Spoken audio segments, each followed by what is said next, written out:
Ayun daw yung akin.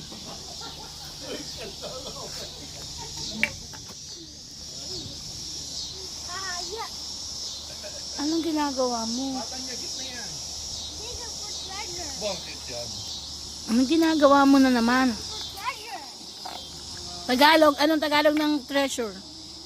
Kayamanan. Kayamanan. Para saan yan?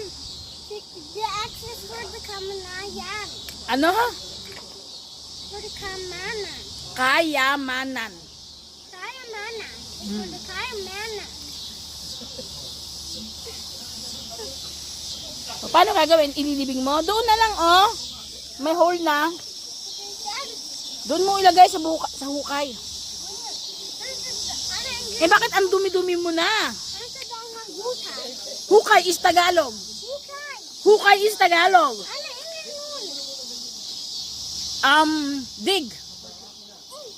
Kuya, anong English daw ng hukay? Dig. Pag Tagalog, tatanungin mo yung English. Pag English, tatanungin mo yung Tagalog. Ano bang gusto mo, Tagalog o English? Both. Good.